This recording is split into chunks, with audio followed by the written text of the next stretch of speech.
The views expressed on this podcast are those of the participants, not of Reuters News.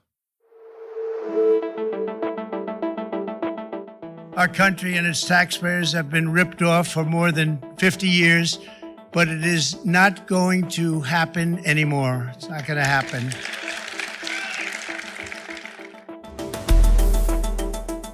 In a few moments, I will sign a historic executive order instituting reciprocal tariffs on countries throughout the world. Reciprocal, that means they do it to us and we do it to them.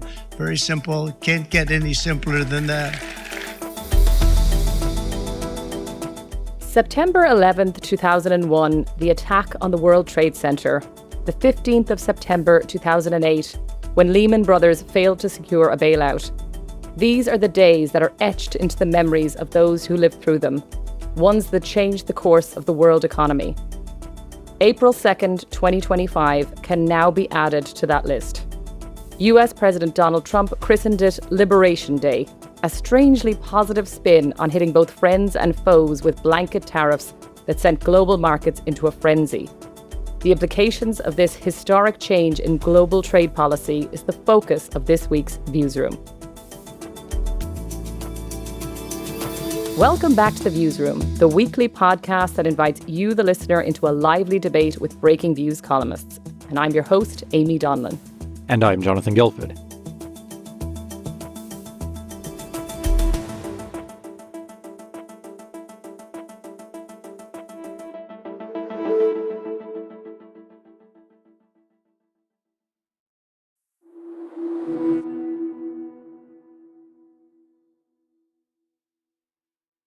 Amy, it's hard to know exactly how to react at this point. It feels like we've already tipped over into the edge, but obviously a lot of these tariffs, we're still waiting for the moment when they actually begin to be collected and we feel like the real biting pain of all of that flowing through the economy. Absolutely. And I mean, we've been jumping kind of from foot to foot trying to figure out like, oh, will Donald Trump go this way? Will Donald Trump go that way? And what we eventually got in the Rose Garden was, I think, pretty jaw-dropping for politicians, investors, ordinary people all around the world. We had the president of the world's largest economy not just imposing tariffs on every U.S. trading partner. His team cooked a bewildering array of levies, ranging from 10% up to 50%, hitting everyone from China to the lonely penguins of the otherwise uninhabited herd in McDonald Islands. The world isn't really particularly close to fully grappling with what this will mean in totality.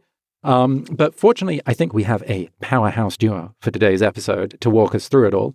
Peter Tal Larsen, global head of Breakingviews, and Gabriel Rubin, our Washington columnist, both of whom have been covering this unfolding situation. Peter, Gabe, you are very welcome. Thanks, guys. Good to be here. Peter, I think it might be best to start with how markets have reacted to Trump's tariffs. We've had trillions of dollars of U.S. market cap destroyed, earnings estimates and the multiples investors are willing to ascribe to them appear to maybe be pulling back in.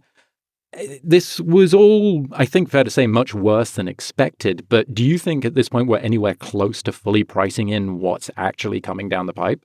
Yeah, it's a good question. I mean, I need to preface what I'm saying, and I think we should all preface by what we're saying by just taking a little timestamp. We're recording this it's just after 2 p.m. in London. It's just after 9 a.m. in New York on Tuesday, the 8th of April.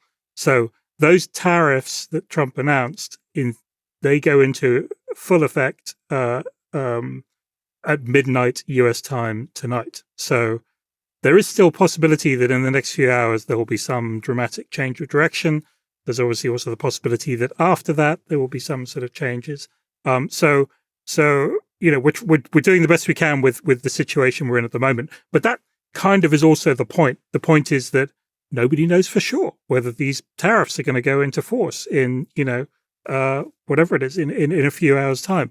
Nobody knows for sure whether they'll remain in force. Will they change? So that uncertainty is one of the big problems, and continues to be a problem. I think in terms of the announcement itself, there were really two things. One is that the administration had framed these tariffs as reciprocal, right? There was this sort of idea of like if other countries put tariffs on the US, then the US would respond with tariffs in kind. And then they'd also introduced this idea, said, oh, but we count subsidies and sales taxes and other things as potentially barriers to trade. But what they actually announced bore no relation really to that kind of analysis. They basically just looked at bilateral trade, countries that had bilateral trade surpluses with the US, and then kind of ran it through a very spurious calculation and arrived at a number which they then halved because they were being kind. And that was the number, unless it was less than 10, in which case you just got 10%. So I think part of the problem here is that it sort of reveals to everybody who was watching, and to be clear, everybody was watching, it revealed how chaotic and spurious and kind of made up this whole process was. And I think that has been a big factor in terms of the market reaction. It's just, so there's obviously the mechanical effect of tariffs being imposed on $3 trillion of US imports, or whatever the number is. But there is also just the confidence shaking effect of the world's largest economy doing economic policy with the rest of the world in this way. Absolutely. And Gabriel, if I could bring you in here as well, because as Peter said, everyone was watching, I was watching, and I was like, at one point I was like, kind of turning my head on the couch, trying to crane my neck to see the countries that were further down, sort of skewed by the lectern. And I thought how bizarre this is to be watching trade unfold like this.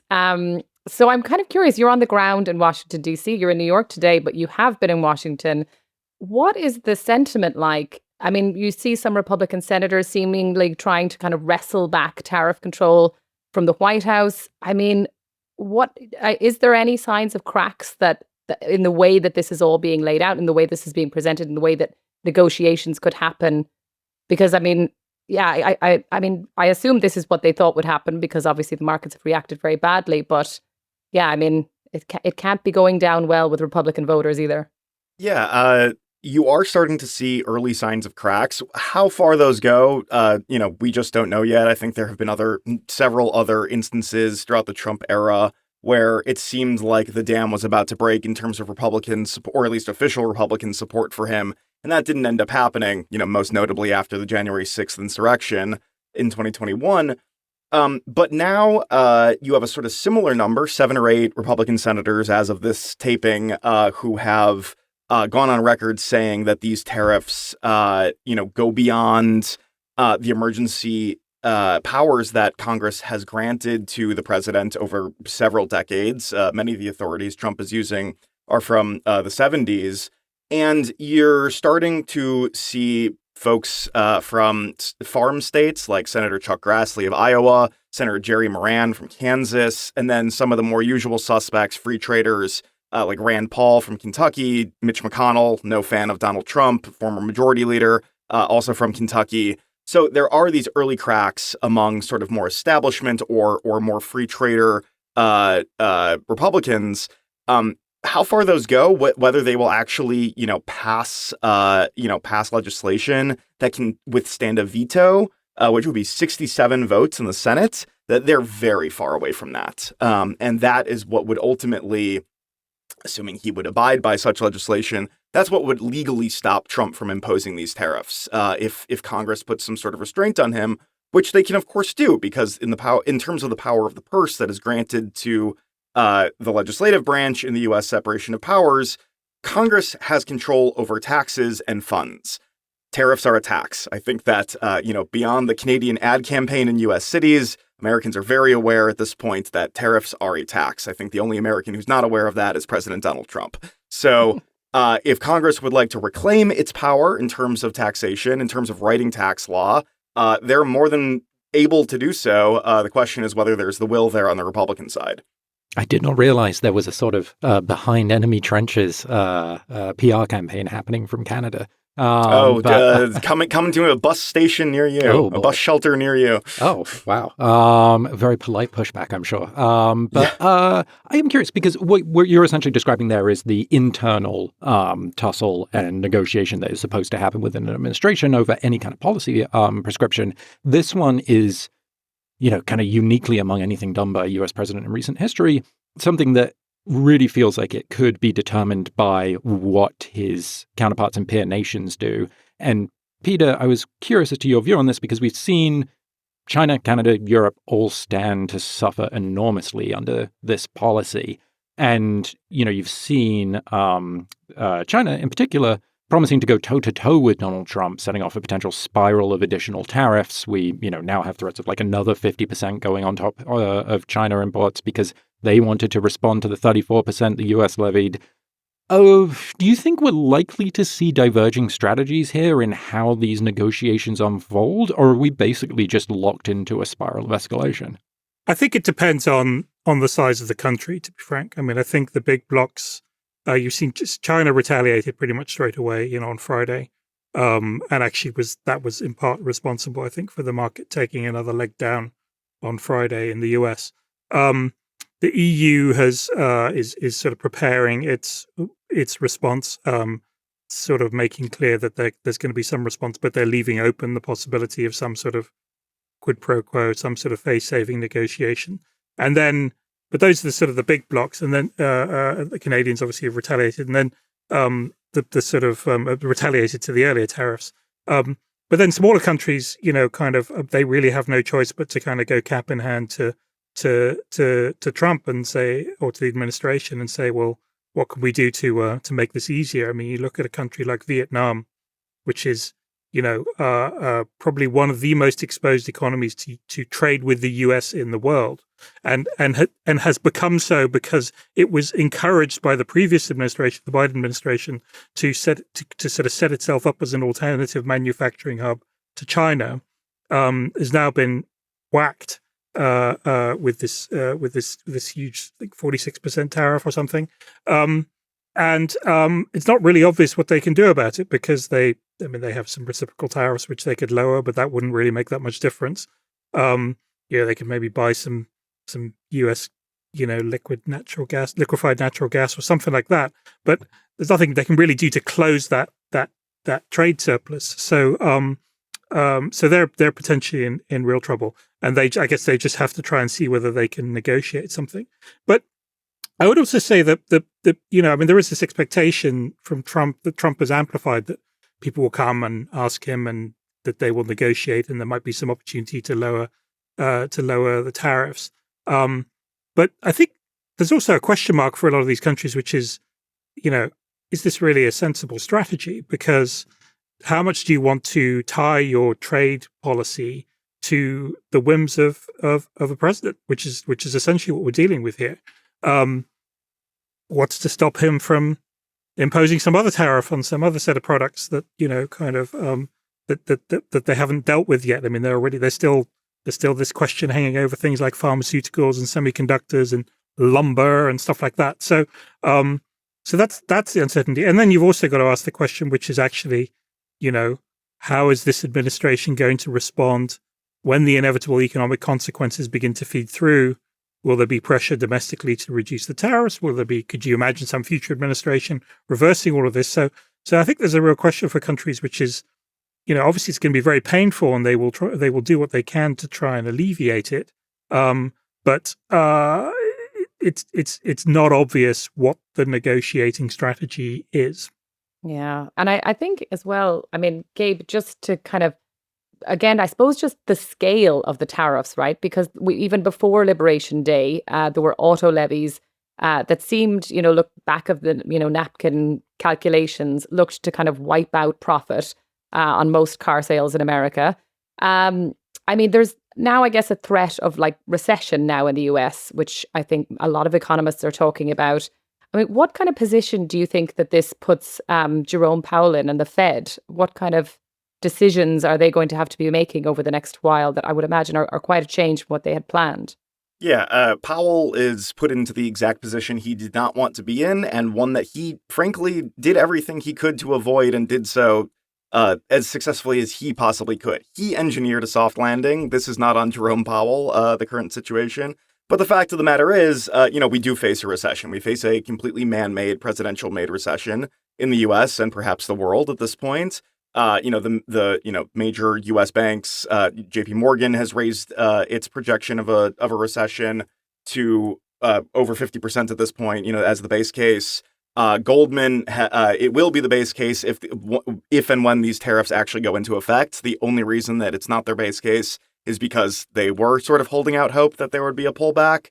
But nonetheless, this, as you said, in terms of the auto tariffs multiplied throughout the economy, this will crush American consumer spending. It will crush economic activity, and the continued uncertainty over all of this will, kill capex spending, etc. It's just it'll kill M&A.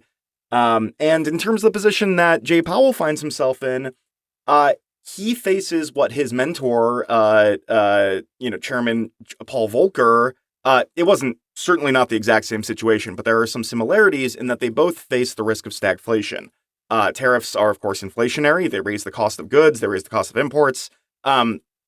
So if the U.S. sees price hikes, the Fed, the first part of their dual mandate is to control for price stability. Powell has been very clear that he will err to that side of the mandate over the full employment side of the mandates. So, the market is currently begging for 4 to 5 cuts this year, but Powell is not moving in that direction, at least not yet, at least not without severe weakening in the economy. At this point, Powell is thinking about preserving price stability overall so that, when the administration comes to its senses or when the global economy sort of makes these tariffs work, probably the former, their price stability will have been conserved and, employment can then recover. What they want to avoid is the sort of runaway train of price expectations.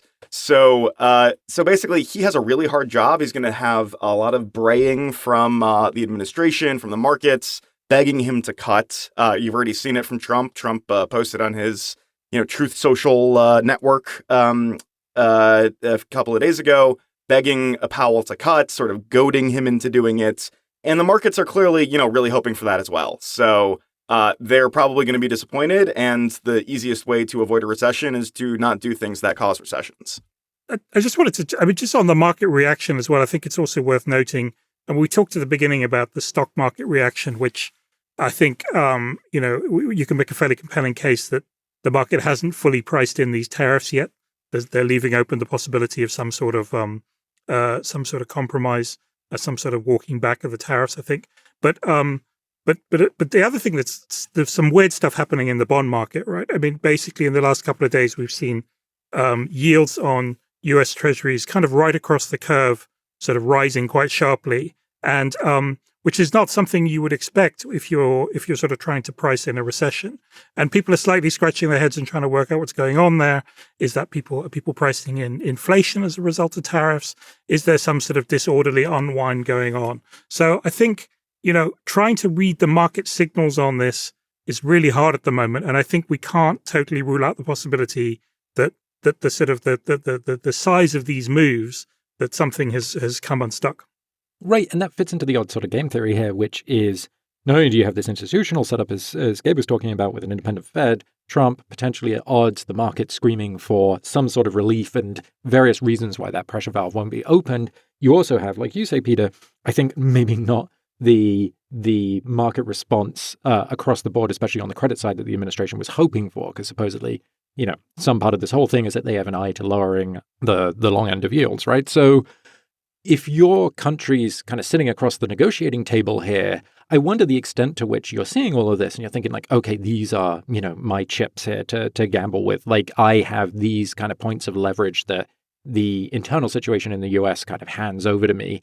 And I mean, I think it's sort of an easy comparison to make, but I do wonder the extent to which it's true, which is like, you look at what the UK did to try and reset the terms of trade. We can argue over how much that was the ostensible goal, but to reset the terms of trade and kind of international relations with Brexit.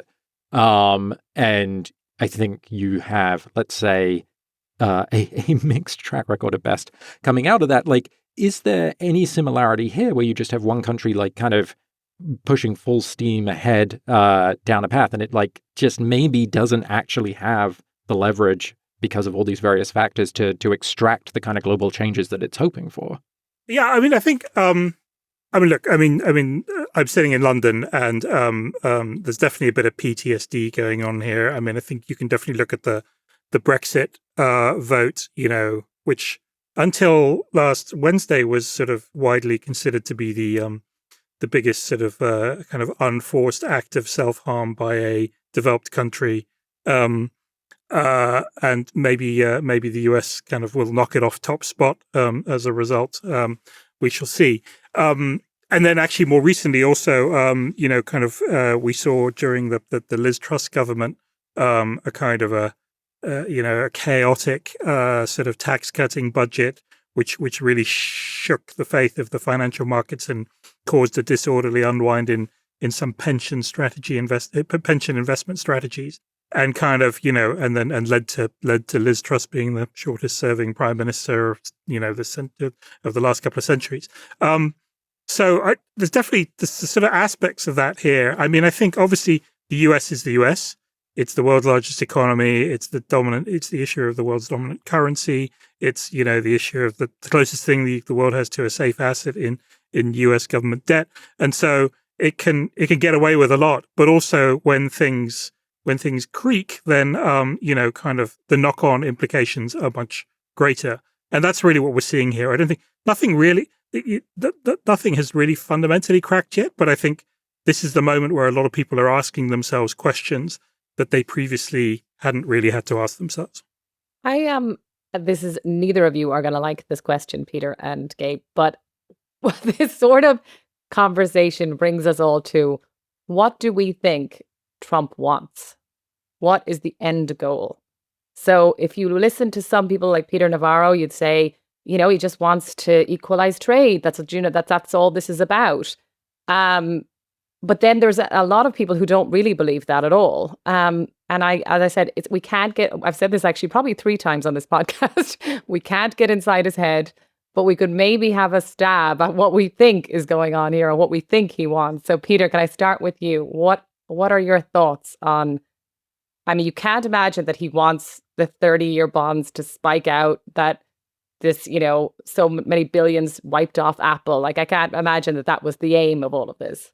I don't think it was, and at least there's some evidence. People, some of the people around the administration have been saying they were surprised by the market reaction, which is really quite worrying because that sort of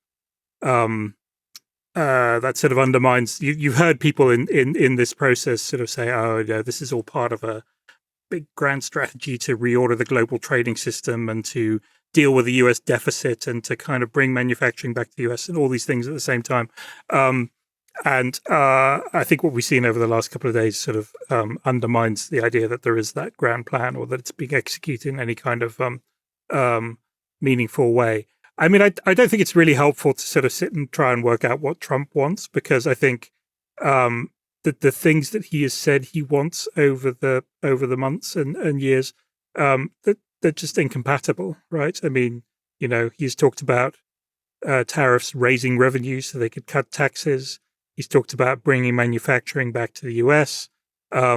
He's talked about dealing with fentanyl and kind of illegal border crossings, and I mean, even just very simply on the revenue raising versus the manufacturing thing. Well, the tariffs raise revenue if people pay the tariffs. If the result of the tariffs is that they move manufacturing back to the US and people buy US made products, then there will be no more tariffs revenue. I mean, those two things, they kind of cancel each other out. So I think it's I don't think it's terribly helpful to try and sort of see a grand plan.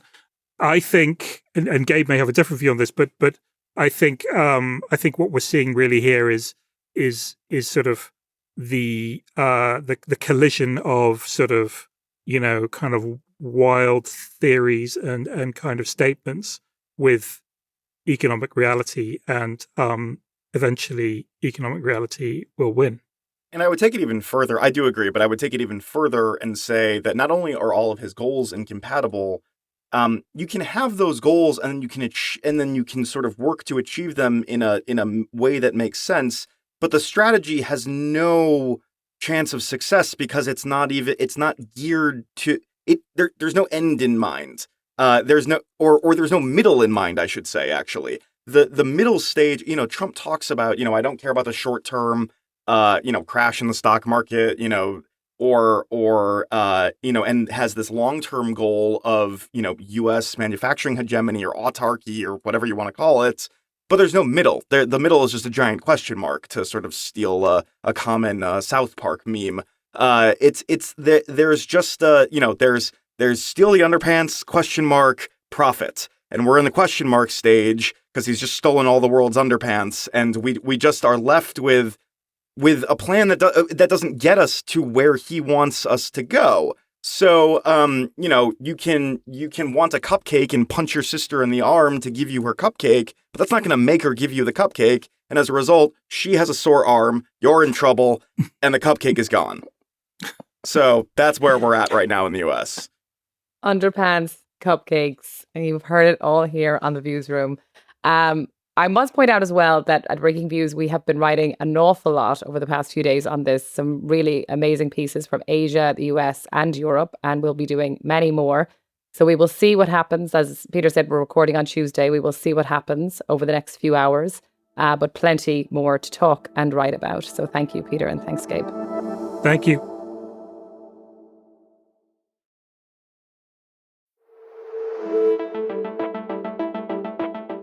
Thanks for tuning in. This podcast was produced by Oliver Taslich in London. You can listen to a new episode of The Viewsroom every Thursday on the Reuters app or your favourite platform. And don't forget to tune in to our sister podcast, The Big View, every Tuesday, as well as other great podcasts from the Reuters team. If you like what you heard, please follow The Viewsroom and let us know what you thought. And check out our views on the biggest stories in business and finance every day at breakingviews.com and reuters.com.